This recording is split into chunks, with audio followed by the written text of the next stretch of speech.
अब देखो यार, अगर तुम लोग रॉक के फैन हो तो ये वीडियो तुम्हारे लिए होने वाली गए, क्योंकि गाइस डब्ल्यूडब्ल्यूई में रेसलमेनिया के बाद रॉक के प्लान रिवील हो चुके गए। सीएम पंक और बुकाटी के हुए कन्फ्रंटेशन को लेकर बैक स्टेज से बहुत ही बड़ी अपडेट आ रही गए। ब्रे वाइट के डब्ल्यूडब्ल्यूई में हॉल ऑफ फेमर बनने को लेकर डब्ल्यूडब्ल्यूई के लेटेस्ट प्लान सामने आ चुके गए। डब्ल्यूडब्ल्यूई में कोडी रोड्स और रोमन रेंस की स्टोरी लाइन को लेकर कोडी को काफी बड़ा बिल्डअप मिलने वाला है। डब्ल्यूडब्ल्यूई में ट्रिपल एच के पैट मैकाफी शो में अपीयर होने को लेकर पैट मैकाफी ने काफी बड़ी अनाउंसमेंट कर दी गई। तो गाइज वहीं डब्ल्यूडब्ल्यूई के रेसलमेनिया 40 के ऊपर 3 और बड़े मैच कंफर्म हो चुके गए। तो गाइज चलिए बिना किसी देरी के शुरू करते हैं इस वीडियो को। और गाइज सबसे पहले बात करेंगे द रॉक की।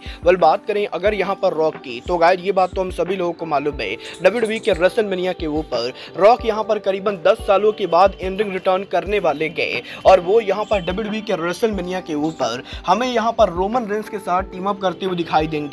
बट गाइस यहीं अब रेसलमेनिया पर रॉक के इस मैच के कंफर्म होने के बाद रेसलिंग ऑब्जर्वर ने ये कंफर्म कर दिया है कि रॉक यहां पर रेसलमेनिया के बाद भी डब्ल्यूडब्ल्यूई के अंदर काम करने वाले गए। और गाइस रेसलमेनिया वो इकलौता शो नहीं होगा जहां पर ड्वेन जॉनसन शो के ऊपर काम करेंगे, क्योंकि guys currently WWE company Saudi Arabia में रॉक के मैच को लेकर प्लानिंग कर रही गए। और गाइस यहां पर रेसलमेनिया के बाद WWE company possibly Saudi Arabia में इस साल उनका जो शो करेगी, उस शो के ऊपर रॉक यहां पर एक्शन में होने वाले गए। और गाइस क्योंकि सऊदी अरबिया के सोच के जरिए डब्ल्यूडब्ल्यूई कंपनी रेसलमेनिया से भी मोटे पैसे बनाती गए, तो गाइस इसीलिए डब्ल्यूडब्ल्यूई ये प्लान कर रही गए कि रॉक यहां पर कम से कम इस साल के अंदर 2 से 3 मैच रेसल करेंगे।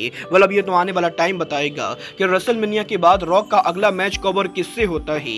बट गाइस जहां तक बात रही रेसलमेनिया की, तो गाइस यही डब्ल्यूडब्ल्यूई के रेसलमेनिया 40 के ऊपर रोमन रेंस और कोडी रोड्स की यूनिवर्सल चैंपियनशिप मैच से पहले अब यहां पर कोडी रोड्स के इस मैच में बिल्डअप को लेकर बैक स्टेज से बहुत बड़ी अपडेट आ रही है। गाइस यहां पर डब्ल्यूडब्ल्यूई के बैक स्टेज से ये अपडेट आ रही है कि डब्ल्यूडब्ल्यूई कंपनी रोमन रेंस और कोडी के इस राइवलरी के अंदर कोडी रोड्स को यहां पर रॉकी की तरह बुकिंग देने वाली है। और गाइस जिस तरीके से रॉकी के फाइट के पहले वो यहां पर सुपर अंडरडॉग होते गए, उसी तरह से रोमन रेंस और कोडी रोड्स के रेसलमेनिया में मैच के अंदर हमें यहां पर कोडी सुपर अंडरडॉग की तरह देखने को मिलेंगे। और गाइस डब्ल्यूडब्ल्यूई के रेसलमेनिया के ऊपर इस साल कोडी रोड्स और रोमन रेंस की राइवलरी के अंदर कोडी रोड्स को यहां पर रॉकी की तरफ बुक किया जाएगा। मतलब ये तो आने वाला टाइम बताएगा कि डब्ल्यूडब्ल्यूई कंपनी एग्जैक्टली कोडी को रॉकी की तरह कैसे बुक करती गए। बट गाइस चलिए फिलहाल आगे बढ़ते हैं और बात करते हैं डब्ल्यूडब्ल्यूई के रेसलमेनिया पर न्यू मैचेस की। गाइस ये बात तो हम सभी लोगों को मालूम है, डब्ल्यूडब्ल्यूई के रेसलमेनिया के ऊपर कंपनी ने ऑलरेडी 5 से 6 बड़े मैचेस कंफर्म कर दिए हैं। और guys Roman Reigns versus Cody Rhodes, Bayley versus Iyo sky,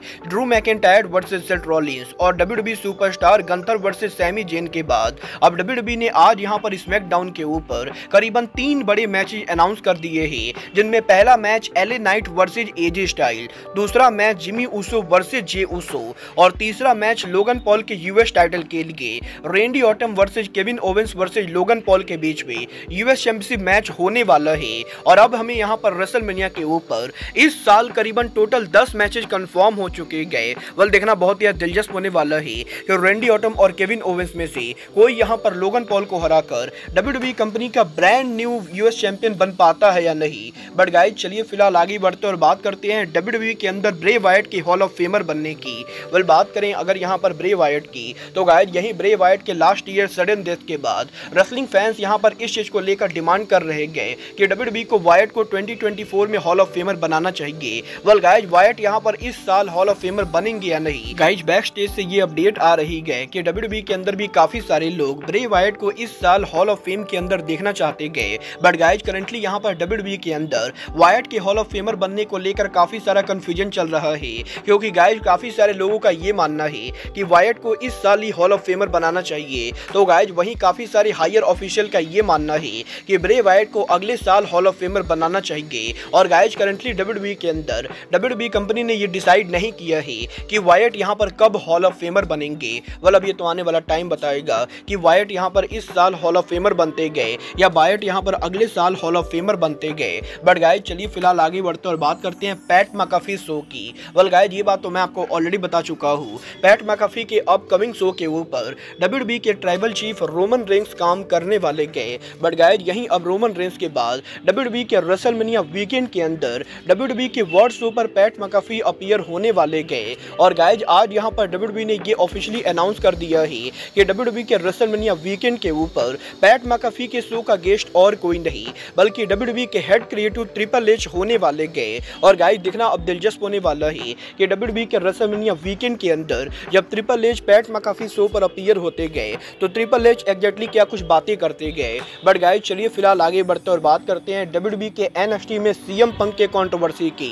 well बात करें अगर यहाँ पर CM पंक की तो गाइस ये बात तो मैं आपको ऑलरेडी बता चुका हूँ। लास्ट वीक यहाँ पर बुगाटी ने इस चीज को लेकर खुलासा किया था कि WWE के इस हफ्ते NXT के ऊपर CM पंक जब यहाँ पर शो के ऊपर अपीयर हुए थे तो गाइस CM पंक और बुगाटी के बीच में बैक स्टेज के ऊपर कन्फ्रंटेशन हुआ था। और गाइस यही बुगाटी के ऐसा बोलने के बाद कल से ही सोशल मीडिया के ऊपर हर कोई ये जानना चाहता है कि आखिर एग्जैक्टली बुगाटी और CM पंक के बीच में क्या हुआ था। वेल गाइस यहाँ पर इस पूरे मामले के सामने आने के बाद अब यहाँ पर फाइटफुल ने ये कंफर्म कर दिया है कि बुगाटी ने CM पंक के साथ हीटेड कन्फ्रंटेशन को लेकर उनके पॉडकास्ट के अंदर जो बातें कही थी वो बातें बिल्कुल ही रियल नहीं थी। और बेखौफली बुगाटी यहाँ पर CM पंक के नेम का यूज करके उनके पॉडकास्ट के ऊपर ज्यादा से ज्यादा न्यू व्यूअर्स को लाना चाहते थे। और गाइज क्योंकि हर कोई ये जानता है कि CM पंक बहुत ही बड़े कंट्रोवर्शियल आदमी गए तो गाइज इसीलिए बुगाटी ने भी इस चीज का फायदा उठाया। और गाइज बुगाटी को ये बात बढ़िया से मालूम थी कि वो यहाँ पर CM पंक को लेकर कोई भी अगर उल्टी सीधी बातें करेंगे तो हर कोई बुगाटी के पॉडकास्ट को चेक करेगा। और गाइज इसीलिए बुगाटी ने यहाँ पर CM पंक के नेम का यूज करके उनके पॉडकास्ट की व्यूअरशिप को बढ़ाने की कोशिश की। वेल गाइज यहाँ पर अगर सच में बुगाटी CM पंक के नेम का यूज करके ऐसी चीजें कर रहे गए तो गाइज ये यहाँ पर फ्यूचर में बुगाटी पर भारी पड़ने वाली गए क्योंकि गाइज पंक यहाँ पर वैसा आदमी नहीं गए जो यहाँ पर इन सब चीजों को लाइट लेने वाला है। और अगर यहाँ पर पंक को पहले से ये पता है कि बुगाटी उनके पॉडकास्ट पर ये बातें करने वाले गए तब तो बुगाटी को कोई भी प्रॉब्लम नहीं होगी। बट गाइज अगर यहाँ पर बुगाटी ने बिना CM पंक को बताए उनके पॉडकास्ट के ऊपर CM पंक को बदनाम करने की कोशिश की होगी तो ये यहाँ पर बुगाटी को भारी पड़ने वाला है। well अब ये तो आने वाला टाइम बताएगा कि WWE के अंदर बुगाटी और CM पंक का अगला कन्फ्रंटेशन कब होता है। बट गाइज फिलहाल के लिए आज के इस वीडियो में बस इतना ही। मैं मिलता हूँ आपसे अपने अगले वीडियो में। बट गाइज तब तक के लिए goodbye, good night and bang.